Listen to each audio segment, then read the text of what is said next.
سبحان اللہ ما اجمل کا ما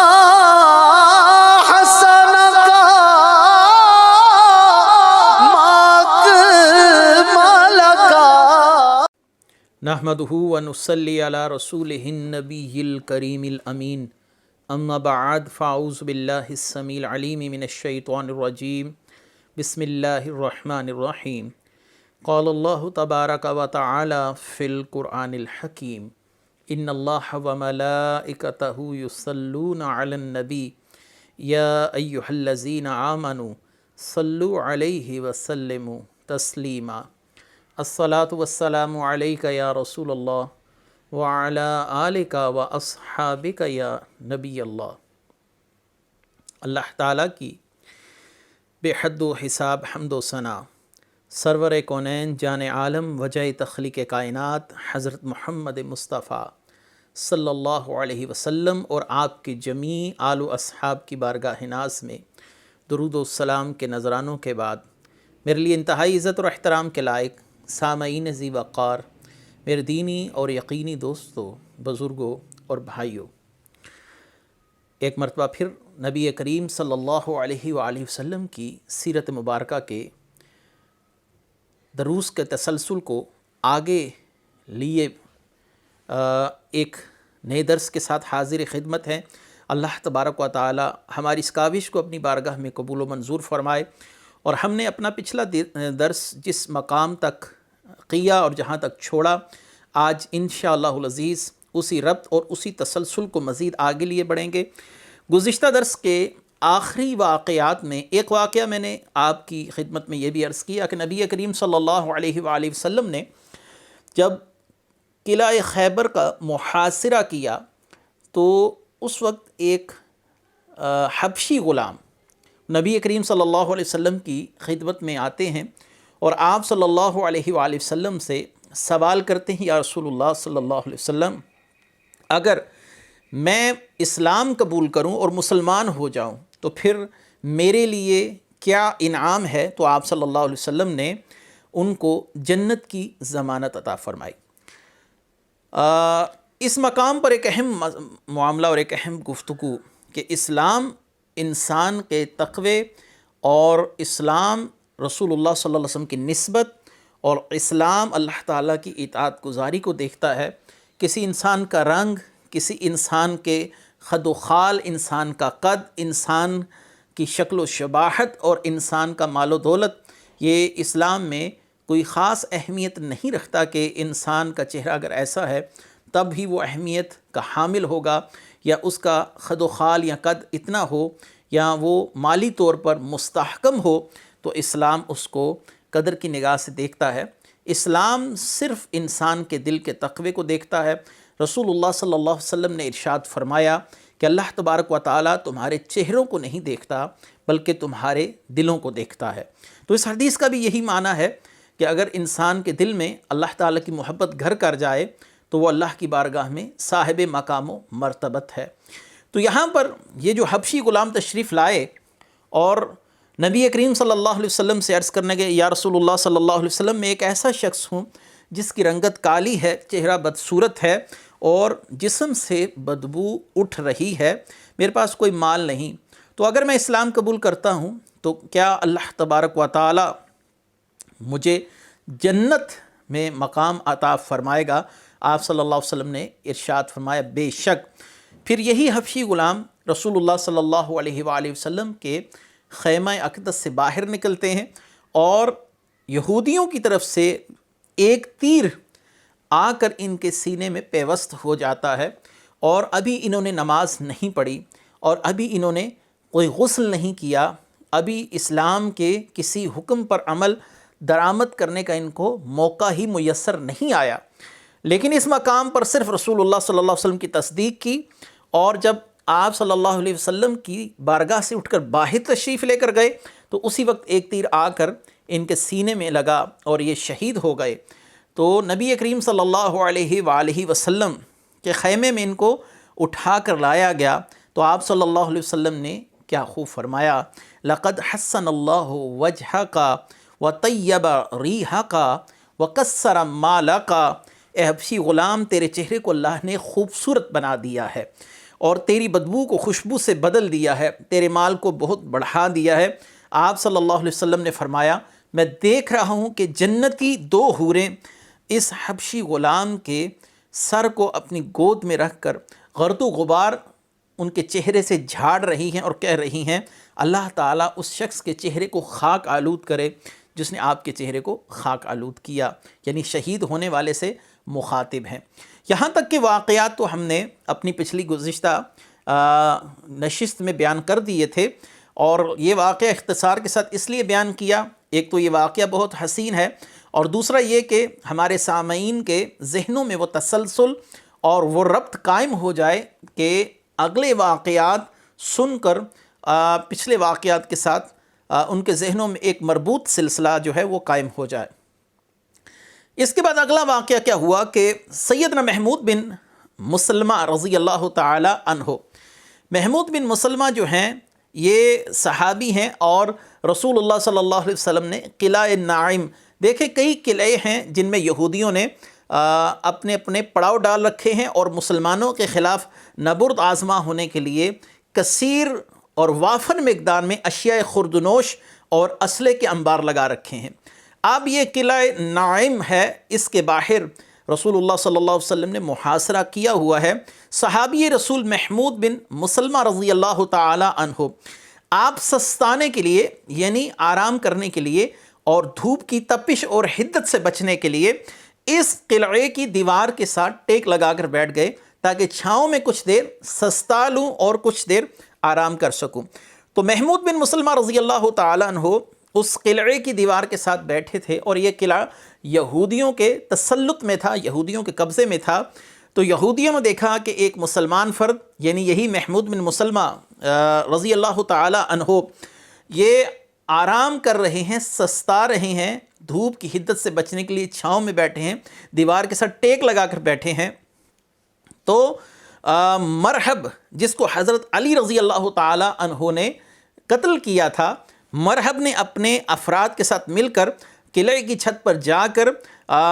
چکی کا جو پارٹ ہے جس میں آٹے کو پیسا جاتا ہے، گندم کو پیس کر آٹا بنا دیا جاتا ہے، اس چکی کے پارٹ کو اٹھا کر صحابی رسول محمود بن مسلمہ رضی اللہ تعالیٰ عنہ کے سر پر دے مارا، جس سے آپ کی شہادت اسی موقع پر ہو گئی۔ سیدنا علی رضی اللہ تعالی عنہ نے جب مرحب کے پرخچے اڑا دیے، جیسا کہ ہم پچھلے درس میں بڑی تفصیل کے ساتھ بیان کر چکے ہیں، اسے واصل بہ جہنم کیا، تو رسول اللہ صلی اللہ علیہ وسلم نے محمود بن مسلمہ رضی اللہ تعالی عنہ کے بھائی محمد بن مسلمہ رضی اللہ تعالی عنہ کو مبارکباد دی کہ اے محمد بن مسلمہ، آپ کو مبارک ہو کہ آپ کے بھائی کا قتل واصل بہ جہنم کر دیا گیا ہے۔ یہ سن کر محمد بن مسلمہ رضی اللہ تعالی عنہ کی خوشی کی انتہا نہ رہی کہ اس شخص کو، اس یہودی کو، اس جہنمی کو سیدنا علی کرم اللہ وجہہ الکریم نے واصل بہ جہنم کر دیا ہے۔ اس کے بعد اگلا واقعہ حصن صعب، یہ حصن کہتے ہیں اصل میں قلعے کو، مختلف قلعے تھے جن کو وقتاً فوقتاً رسول اللہ صلی اللہ علیہ وسلم فتح کرتے ہوئے اگلے قلعوں کی طرف پیش قدمی فرما رہے تھے۔ اب اگلا واقعہ آ گیا ہے حصن صعب کا۔ قلعہ نعیم کو فتح کرنے کے بعد مسلمانوں نے حصن صعب کو اپنے محاصرے میں لے لیا۔ یہ بھی اہم قلعہ ہے اور 3 دن تک رسول اللہ صلی اللہ علیہ وسلم نے یہ محاصرہ جاری رکھا۔ اس کے اندر بھی یہودیوں کے پاس کافی اشیاء خوردنوش تھی اور اسلحے کے ذخائر تھے۔ یہ بڑا مضبوط قلعہ سمجھا جاتا تھا، اور ایک یہودی ریوڑ چرانے کی غرض سے اس قلعے سے باہر آتا ہے تو ایک صحابی کعب بن عمر 2 بکریاں اٹھا کر رسول اللہ صلی اللہ علیہ وسلم کی بارگاہ میں لاتے ہیں اور ان کو ذبح کر کر دیگر صحابہ میں تقسیم کر دیا جاتا ہے۔ نبی کریم صلی اللہ علیہ وآلہ وسلم نے اس کھانے سے کھانا بھی تناول فرمایا۔ بنی اسلم قبیلے کے ایک مجاہد بیان فرماتے کہ ہم نے نطات کے قلعوں کا 10 دن تک محاصرہ کیے رکھا، لیکن ہم کسی ایسے قلعے کو فتح نہیں کر سکے جس کے اندر زیادہ اشیاء خوردنوشوں کے مسلمانوں کو کھانے میں آسانی ہو جائے، مسلمانوں کے کھانے کا سامان کچھ دنوں کا وافر مقدار میں میسر آ جائے۔ مسلسل فاقہ کشی کی صورتحال چل رہی تھی، جبکہ قلعہ اس حصن صعاب کا مسلمانوں نے محاصرہ کیا ہوا تھا، تو مسلمانوں پر قحط کی صورتحال چل رہی تھی، کیونکہ جو کھانا یہ اپنے ساتھ یہاں مدینے سے لے کر گئے تھے وہ تو ختم ہو چکا، کیونکہ کئی دن ان کو کسی قلعے کا محاصرہ کرنا پڑ رہا ہے، تو اشیاء خوردنوش کے ذخائر جو ہیں وہ تیزی سے نیچے جا رہے ہیں۔ اب کھانے کے لیے مسلمانوں کے پاس کوئی خاص وافر مقدار میں اشیاء خوردنوش موجود نہیں ہے۔ رسول اللہ صلی اللہ علیہ وسلم سے صحابہ نے عرض کی، یا رسول اللہ صلی اللہ علیہ وسلم، ہمارے پاس کھانے کے ذخائر تقریباً ختم ہو چکے ہیں، آپ اللہ کی بارگاہ میں دعا کیجئے۔ اور ایک روایت میں ہے کہ یہ دعا کا کہنے والے صحابی رسول اسما بن حارثہ رضی اللہ تعالی عنہ تھے۔ نبی کریم صلی اللہ علیہ وسلم نے فرمایا، اللہم فافتح علیہم اعظم حصن فیہا اکثرہا طعاما واکثرہا ودقا، اے اللہ ان قلعوں میں سب سے بڑا قلعہ ان کے لیے فتح فرما جس میں مسلمانوں کو اشیاء خوردنوش یعنی کھانے کا وافر سامان میسر آئے، اور جس میں گھی اور چربی کی مقدار خاطر خواہ ہو، مسلمانوں کی ضروریات کو پورا کرنے والی ہو۔ یہاں پر ایک رک کر میں ضرور بات کہنا چاہوں گا کہ مسلمان قحط کی صورتحال میں مبتلا ہیں، پریشان ہیں، اور اپنی پریشانی کی جو درخواست ہے وہ رسول اللہ صلی اللہ علیہ وسلم کی بارگاہ میں کی جا رہی ہے۔ تو یہاں سے یہ عقیدہ واضح ہوا کہ رسول اللہ صلی اللہ علیہ وآلہ وسلم کی بارگاہ میں متوجہ ہونا، آپ کو وسیلہ بنانا، اللہ کی بارگاہ سے دعا طلب کرنے کے لیے رسول اللہ صلی اللہ علیہ وسلم کو وسیلہ بنانا، یہ صحابہ اکرام کی سنت ہے۔ اللہ سے براہ راست دعا کی جا سکتی ہے، اس میں ہم کسی قباحت کو وہ نہیں کہتے کہ قباحت ہے یا اس میں کوئی ممانعت ہے، لیکن یہ کہنا کہ اگر آپ اہل اللہ کے پاس جاتے ہیں اور اللہ تعالیٰ سے دعا کرواتے ہیں تو یہ اسلام کے منافی ایک عمل ہے۔ وسیلہ بنانا کسی کو یا کسی شخص کو واسطہ بنا کر اللہ تعالیٰ کی بارگاہ میں بطور توسل یا بطور ذریعہ پیش کرنا، یہ اسلام کے منافی ہے۔ اللہ تو ہماری شارک سے قریب ہے، ہمیں کسی کو وسیلہ بنانے کی ضرورت کیا ہے، ہمیں کسی کو دعا کا کہنے کی ضرورت کیا ہے؟ تو اس جگہ پر رسول اللہ صلی اللہ علیہ وسلم کی بارگاہ میں استغاثہ کیا جا رہا ہے۔ صحابی رسول کہ اگر یہ عقیدہ غلط ہوتا تو رسول اللہ صلی اللہ علیہ وسلم یقیناً ان کی اصلاح فرما دیتے کہ اے اسما بن حارثہ، تم اللہ سے براہ راست کیوں نہیں مانگ لیتے، میرے پاس کیوں آئے ہو، اللہ تمہاری شارک سے قریب ہے۔ تو معلوم ہوا کہ رسول اللہ صلی اللہ علیہ وسلم کو وسیلہ بنایا گیا، کیونکہ آپ اللہ کی بارگاہ میں مقام وجاہت رکھتے ہیں۔ تو جو اللہ کی بارگاہ میں محبوب ہو، مقام محبوبیت اور فائز ہو، اور صاحب وجیہ ہو، وجاہت رکھتا ہو، اللہ تعالیٰ کا مقرب ہو، اس سے دعا کرانا یہ صحابہ اکرام کے عمل سے ثابت ہے۔ توسل، وسیلہ اور یہ چیزیں جو تبرک ہے، ان تمام معاملات کا جو ثبوت ہے وہ اپنی اپنی جگہ پر رسول اللہ صلی اللہ علیہ وسلم کی سیرت مبارکہ کے مختلف ادوار سے ہمارے لیے میسر آ جاتا ہے۔ تو اسما بن حارث نے رسول اللہ سے دعا کے لیے کہا، رسول اللہ نے دعا فرمائی، پھر حضور صلی اللہ علیہ وسلم نے اس روز جھنڈا جو ہے وہ حباب بن منذر رضی اللہ تعالی عنہ کو سپرد فرمایا۔ جیسے کہ خیبر کا قلعہ رسول اللہ صلی اللہ علیہ وسلم نے فتح کرنے کے لیے اس کا جھنڈا سیدنا علی کرم اللہ وجہ الکریم کو دیا تھا، اب یہاں پر یہ جو قلعہ ہے حصن صعاب، اس کو فتح کرنے کے لیے جس خوش نصیب شخصیت کا انتخاب کیا گیا وہ سیدنا حباب بن منذر رضی اللہ تعالی عنہ تھے۔ لوگوں نے ان کو ساتھ جہاد پر جانے کی ترغیب دی۔ نبی کریم صلی اللہ علیہ وآلہ وسلم کی دعائے برکت سے سیدنا حباب بن منذر نے اس قلعے کو اسی دن شام کے وقت فتح کر لیا۔ اور یاد رکھیے کہ رسول اللہ صلی اللہ علیہ وسلم کی دعا محل اجابت رکھتی ہے، مقبول ہے اللہ کی بارگاہ میں، اور آپ صلی اللہ علیہ وسلم کی دعا کا اثر یہ ظاہر ہوا کہ مسلمانوں کو کھانے کے لیے اشیاء خوردنوش کی ایک وافر مقدار ہاتھ آئی، اور سارا دن شدید جنگ کے بعد مسلمانوں کو یہ جو مال ملا اس قلعے کے اندر سے، یہ ایک گھمسان کی جنگ لڑی گئی صحابہ کی طرف سے۔ یقیناً اگر ہم کربلا کی صورتحال کو مد نظر رکھتے ہیں تو اہل بیت اطہار رسول اللہ صلی اللہ علیہ وسلم کے گھر والوں نے خون بہانے میں کسی قسم کی کوئی کمی نہیں کی، اور اپنے تمام کے تمام کنبے اور خاندان کو اللہ کے دین کے لیے قربان کیا۔ یہاں پر بھی یہی صورتحال ہے کہ رسول اللہ صلی اللہ علیہ وسلم کے اصحاب کا معاملہ بھی آپ کے سامنے ہے۔ نہ کسی صحابی نے اپنی جان اللہ کی راہ میں پیش کرنے میں کوئی حیل و حجت کی، اپنے گھر بار کو اللہ تعالیٰ کی راہ میں قربان کیا۔ صدیق اکبر نے گھر کا پورا سامان پیش کر دیا، اپنی جان کو رسول اللہ کے لیے خطرے میں ڈال کر آپ صلی اللہ علیہ وسلم کے ساتھ ہجرت کی، اور آپ صلی اللہ علیہ وسلم کی جان بچانے کے لیے، آپ صلی اللہ علیہ وسلم کے آرام کے لیے اپنی جان کو خطرے میں ڈالا غار ثور میں۔ یہ تمام مثالیں جو ہیں وہ ہمارے سامنے ہیں کہ صحابہ کی وفاداریوں کو بھی کسی طور پر بھی نظر انداز نہیں کیا جا سکتا۔ ہم کروڑوں سلام کہتے ہیں اہل بیت پر، اور کروڑوں سلام کہتے ہیں صحابہ کرام پر، کہ جن لوگوں نے دین کی آبیاری کے لیے اپنا خون بہانے میں کوئی کسر اٹھا نہیں رکھی۔ بہرحال اس دن کے مختصر سے احوال یہ ہیں کہ حباب بن منذر رضی اللہ تعالیٰ مقابلے کے لیے نکلتے ہیں، تو آپ کے مقابلے پر زیال نام کا ایک یہودی آتا ہے، اور سیدنا حباب رضی اللہ تعالیٰ عنہ نے اس کا کام تمام کیا، اور اس کے بعد عمارہ بن عتبہ الغفاری نے میدان جنگ میں آ کر یہودی سورماؤں کو دھول چٹا دی اور فرمایا خذھا وعن الغلام الغفاریو، یہ لو تلوار کے وار، میں ہوں غفاری نوجوان۔ رسول اللہ صلی اللہ علیہ وآلہ وسلم سے صحابہ نے عرض کی یا رسول اللہ، یہ میدان جنگ میں اپنے نام کے نعرے لگا رہے ہیں، تو آپ صلی اللہ علیہ وسلم نے فرمایا بے شک اللہ اس کو اجر عطا فرمائے گا اور اس کی ستائش کی جائے گی۔ بہرحال اس قلعے کو فتح کرنے کے لیے جو جنگ ہوئی، امام مقریزی نے امتاع الاسماء کے اندر لکھا ہے، پہلے 2 روز مسلمان اس قلعے پر حملہ آور ہوتے رہے لیکن کامیابی نہ ہوئی۔ حضرت حباب بن منذر رضی اللہ تعالی عنہ کے ہاتھوں اللہ تعالیٰ نے اس قلعے کو فتح فرمایا، اور نبی کریم صلی اللہ علیہ وآلہ وسلم نے آپ کا انتخاب فرمایا، اور اللہ تبارک و تعالیٰ نے اس قلعے کو مسلمانوں کے تسلط میں دے دیا۔ اس قلعے کے فتح کے ساتھ بہت سے یہودیوں کو واصل بجہنم کیا گیا، بہت سے یہودیوں کو قید کر دیا گیا، اور یہودیوں کا قتل بے دریغ قتل شروع کیا گیا، جو زندہ بچے ان کو قیدی بنا لیا گیا۔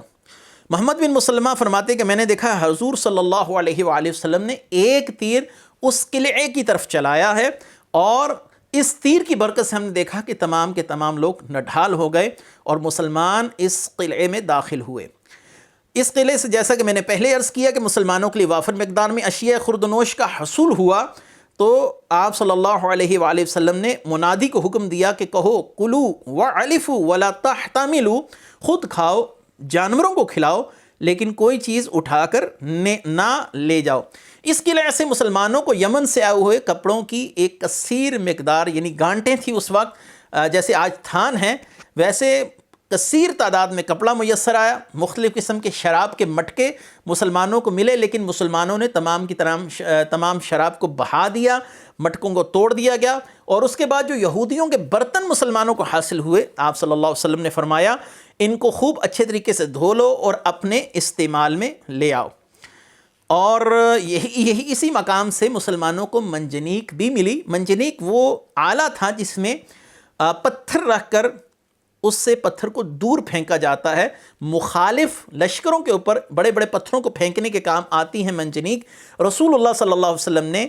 ان منجنیقوں کو یہاں سے لے کر جو اگلے قلعے ہیں یہودیوں کے، ان قلعوں پر استعمال کیا، تو معلوم ہوا کہ اسلام جدید اسلحے کو اپنانے کی تعلیم دیتا ہے، ترغیب دیتا ہے۔ رسول اللہ صلی اللہ علیہ وسلم نے اس جدید ٹیکنالوجی سے، جو اس دور کے لحاظ سے جدید ٹیکنالوجی ہے جس کو منجنیق کہا جاتا ہے، آپ صلی اللہ علیہ وسلم نے پھر اس سے استفادہ کیا۔ پہلے یہودی اسے مسلمانوں کے خلاف استعمال کر رہے تھے، لیکن اب مسلمانوں نے اگلی جو جنگیں ہوئیں یا اگلے واقعات ہوئے یہودیوں کے ساتھ جنگ کے، ان کے اندر مسلمانوں نے انہی منجنیقوں کو استعمال کیا یہودیوں کے خلاف۔ یہاں پر اسلام کا مزاج سمجھا جا سکتا ہے کہ اپنی قوت حرب کو بڑھانا، یہ اسلام کا مزاج ہے۔ جب حضرت خالد بن ولید رضی اللہ تعالیٰ عنہ کو حضرت ابو بکر صدیق رضی اللہ تعالیٰ عنہ نے جنگ یمامہ پر روانہ کیا، تو فرمایا الرمح بالرمح السیف بالسیف،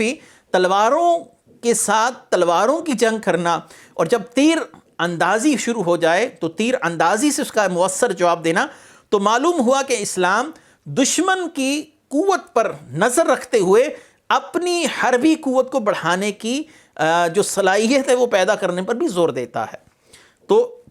وہی ہتھیار، وہی اوزار تو مسلمانوں نے جو استعمال کیے تو اس کا مطلب ہے کہ جدت اسلام کے منافی نہیں ہے. مسلمان جدید ٹیکنالوجی سے، جدید اسلحے سے لیس ہوں، یہ اسلام کا مزاج ہے. ایٹم بم ہو یا جدید فضائی آلات ہوں یا بری اور بحری آلات ہوں، مسلمانوں کو ان آلات کو اپنی قوت اور استطاعت کے مطابق جدید تقاضوں پر حاصل کرنا چاہیے تاکہ مسلمان اپنے دشمن کے خلاف برسر پیکار ہو سکیں. اس کے بعد یہاں پر ایک واقعہ بھی ہوا کہ رسول اللہ صلی اللہ علیہ وسلم کے صحابی عبداللہ الحمار، انہوں نے شراب پی، رسول اللہ صلی اللہ علیہ وسلم نے ان کی جوتوں سے مرمت کی. دیکھیے یہاں پر ایک اہم واقعہ اور ایک اہم معاملہ ہے، اس کو ذرا سمجھنے کی کوشش کیجئے. صحابی ہیں، انہوں نے شراب پی، ان کو رسول اللہ صلی اللہ علیہ وآلہ وسلم نے تھوڑی سی سرنزش فرمائی، یعنی سزا دی، اور جوتوں کے ساتھ ان کی مرمت کی گئی. جو لوگ وہاں موجود تھے انہیں بھی حکم دیا انہیں جوتے مارے جائیں. حضرت عمر فاروق نے فرمایا کہ اس پر اللہ کی لعنت ہو. رسول اللہ صلی اللہ علیہ وسلم نے اس بات سے سخت منع فرمایا اور فرمایا فَإِنَّهُ يُحِبُّ اللَّهَ وَرَسُولَهُ، یہ اللہ اور اس کے رسول سے محبت کرنے والی شخصیت ہے، اس پر لعنت نہ بھیجو. تو یہاں پر ایک بات یاد رکھیے کہ ہم صحابہ کو معصوم نہیں مانتے. جو خطائیں، جو لغزشیں ان سے ہوئیں، اللہ تعالیٰ نے ان سے اپنی رضا کا اعلان کر دیا ہے. اللہ تعالیٰ نے وعدہ فرمایا کہ اللہ اپنے محبوب اور ان کے ساتھیوں کو، ان کے ساتھ والوں کو کسی صورت بھی رسوا نہیں فرمائے گا. تو اب یہ آیات تقاضا کرتی ہیں کہ رسول اللہ صلی اللہ علیہ وسلم کے صحابہ سے اگر بالفرض کوئی گناہ ہو بھی گیا ہو تو اللہ تعالیٰ انہیں اس پر قائم نہ رہنے دے، تاکہ ان کا خاتمہ اس حال میں ہو کہ جب وہ قیامت والے دن اٹھائے جائیں تو اللہ کی رضا کی حالت میں اٹھائے جائیں اور اللہ تعالیٰ کی پسندیدہ حالت میں اٹھائے جائیں. تو ہم صحابہ اکرام کے ان معاملات کو اس نظر سے دیکھتے ہیں، ہم ان کو بیان کرنا مناسب نہیں سمجھتے، کیونکہ انسان کے خاتمے کی حالت پر اعتماد اور یقین کیا جاتا ہے، اور صحابہ جب اس دنیا سے گئے تو اللہ کی رضا کی حالت میں گئے. اب ان کی زندگیوں میں ان سے جو کوئی معاملہ ہوا اس کو بیان کرنا اور اس کو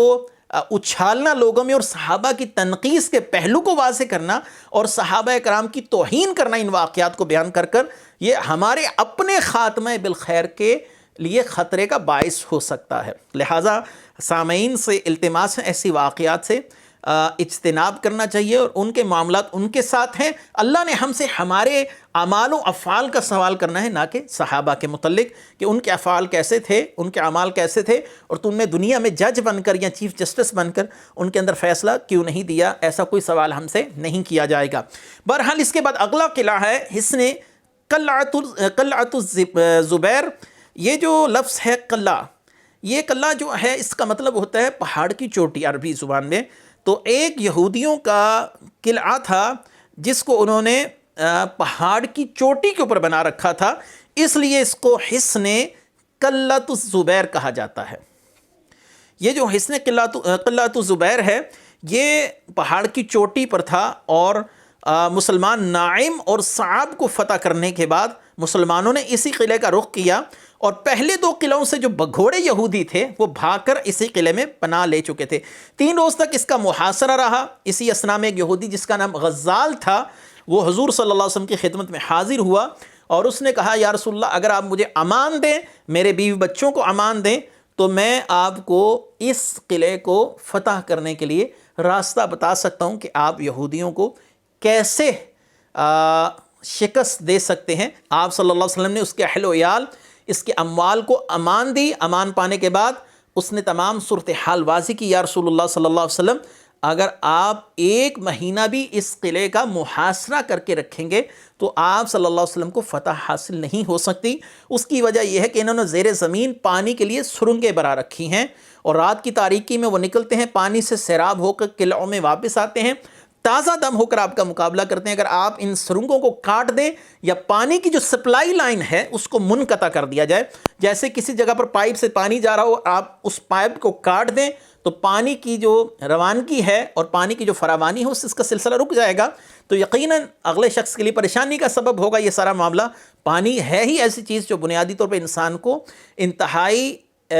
ضروری چاہیے ہوتی ہے. تو رسول اللہ صلی اللہ علیہ وسلم نے اسی تجویز پر عمل کرتے ہوئے ان سرنگوں کو کاٹ دیا، یعنی ان راستوں کو بلاک کر دیا گیا جس سے پانی جاتا تھا، اور پھر مجبوراً وہ باہر نکل آئے اور مسلمانوں سے جنگ کی، اور آخر میں رسول اللہ صلی اللہ علیہ وسلم کی قیادت میں مسلمانوں نے یہ قلعہ بھی فتح کر لیا۔ اس سے فارغ ہونے کے بعد رسول اللہ صلی اللہ علیہ وسلم شق کے علاقے کے قلعوں کو فتح کرنے کی طرف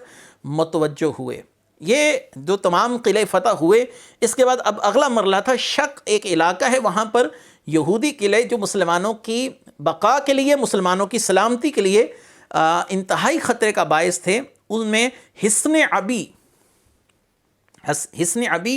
یہ حصن عبی جو ہے یہ ایک قلعہ ہے، اور سب سے پہلے جس قلعے کو فتح کرنے کے لیے رسول اللہ صلی اللہ علیہ وسلم نے انتخاب کیا یہی حصن عبی تھا۔ یہودیوں میں سے ایک شخص بہادر جس کا نام ازوال تھا،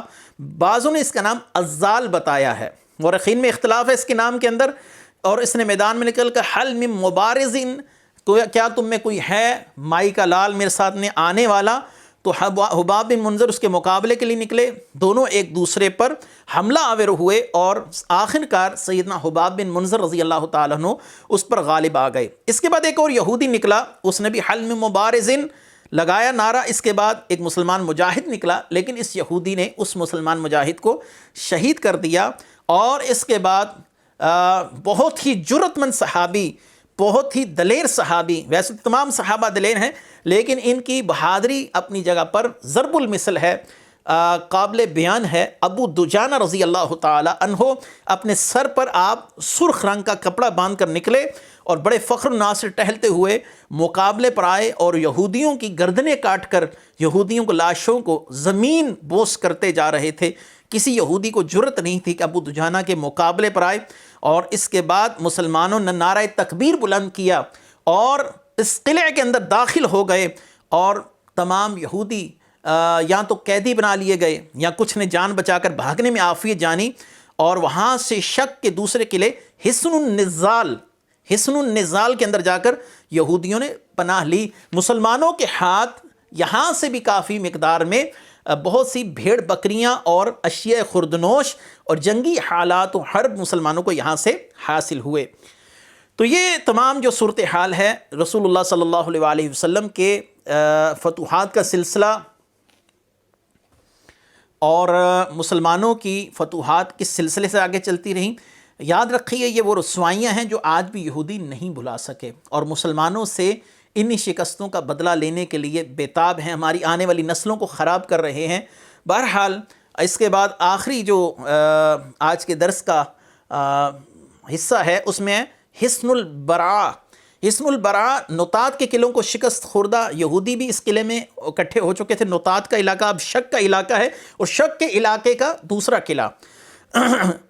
یہاں پر آ کر یہودیوں نے قلعے کے اندر سے مقفل کر دیا، بند کر دیا، لشکر اسلام کے ساتھ جنگ کرنے کے لیے تیار ہو گئے۔ رسول اللہ صلی اللہ علیہ وسلم کے صحابیوں نے یہاں پر بھی حلہ بول دیا، گھمسان کا رن پڑا، صحابہ اکرام نے بہادری کے جوہر دکھائے، اور